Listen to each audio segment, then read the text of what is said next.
Then it happened. She said, "It's time we go back home, to Chicago." Knowing so little about this place, Chicago, I immediately rejected the thought of leaving so many memories behind to start something new.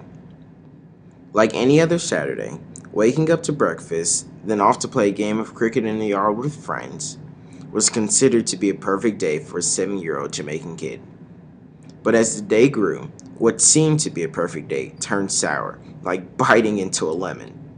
My mother stood 5'5", holding a bright yellow door, yelled from the house, "Won't you come in here now, fat man?" Embarrassed by her yelling, but even more by the nickname, I ran inside quickly to get her to stop. Confused about why she called Chicago home, left me with tons of questions as she sat me down and explained further. In my head, as I packed my bags, all I told myself was, Jamaica is home. If I go to Chicago, the people there would treat me differently. They would make fun of how I dress, how I speak, and what I eat. I didn't think that this was a good choice my mother was making for me. In fact, I knew it wasn't a good choice because culturally, Jamaica and Chicago were just not the same. From the moment I stepped off the plane at O'Hare Airport, I felt alone. For 7 years, I had lived in a country with white sand beaches, yearly warm weather, and the sound of the ocean putting me to sleep. But never had I been prepared for the hustle and bustle lifestyle of such a large city. Shocked by so many people around me, I was bumped while walking from left to right. Last time I remember being pushed around like that, I was playing tag with friends. Scared of this changing life of mine, all I wanted to do was lay in my bed. Once we officially settled in Chicago, I thought of how different it would be living here. The sound of the hard blowing wind all around me had never been heard, compared to the flowing waves of the ocean, that is. I felt like I was in a hurricane, ready to be swept off my feet by the powerful winds.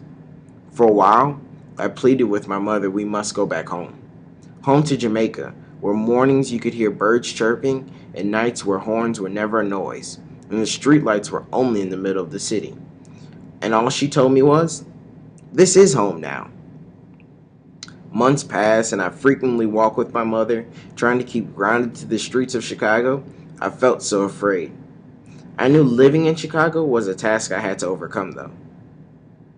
However, as I got older, and with time, the prejudged notion that culturally Jamaica and Chicago were not the same was proven wrong.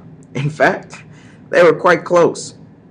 Chicagoans died for their deep dish pizza and adored their sports teams, just as Jamaicans died for some good jerk chicken with rice and peas and adored their sports teams as well. Then it dawned on me that living in Chicago was not as bad as I pictured it.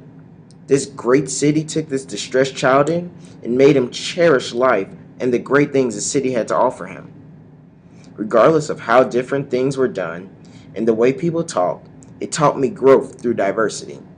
It has shown me that each country or even city has a unique cultural lifestyle.